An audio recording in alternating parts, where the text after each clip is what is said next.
की गे गोरकी की रे की करे छी गे काम करे छी नहीं दिखाई दे हो तोरा। बाप रे तोहर जाम फोड़ल छौ चल के तोड़ ले ना बड़ा आम खाई के मन करियो तोरा। केना गे राजा पटसोनी मां गायत्री रिकॉर्डिंग स्टूडियो। हेगे भगेलो मजहर छोरी टुकला से आम गए महुआ झर छो तोहर गिरे छो लताम गे भगेलो मजहर छोरी टुकला से आम गे महुआ झर छो तोहर गिरे छो लताम गे लाते की के तोड़ ले चाहरी के तोड़ ले चल चल देबो हम सपोर्ट छौरा पकड़ के तोड़ ले। हेगे भगेलो मजहर छोरी टुकला से आम गे महुआ झर छो तोहर गिरे छो लताम गे लाते की के तोड़ ले चाहरी के तोड़ ले। अच्छा देबो हम सपोर्ट छौरा पकड़ के तोड़ ले। बकरो जनत कने अभी आप सुन रहे हैं धर्मेंद्र पटसोनी निर्मलिया को।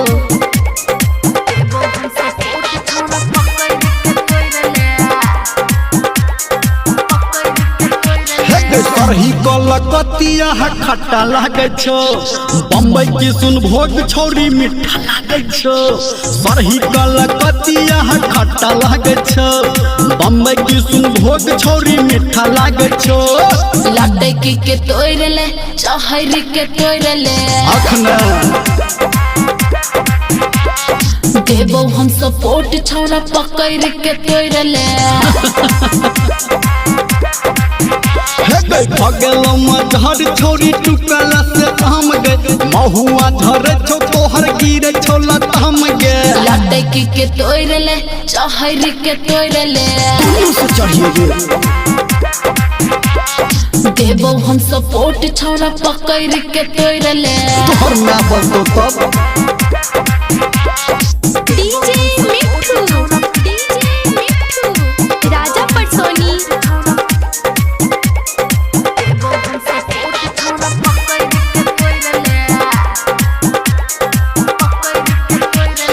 पटना महर छौगे आम के गाछी कले ओकर बाही अखन सुने हे के बाची पटना महर छौ तोहर आम के गाछी कले ओकर बाही अखन सुन के बाची लाते की के तोड़ ले चाहरी के तोड़ ले।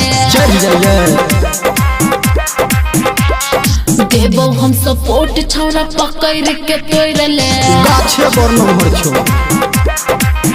हेगे भगेलो मजहर छोरी टुकला से आम गे महुआ झर छो तोहर गिरे छो लताम गे लाते की के तोड़ ले चाहरी के तोड़ ले। चल ठीक छै देबो हम सपोर्ट छौरा पकड़ के तोड़ ले। चल जाइए ना हेगे लाटे के तोहर लेबो पकड़ के तोहर लेबो हेगे तू रहबे नीचे छौरी चढ़ के तोहर लेबो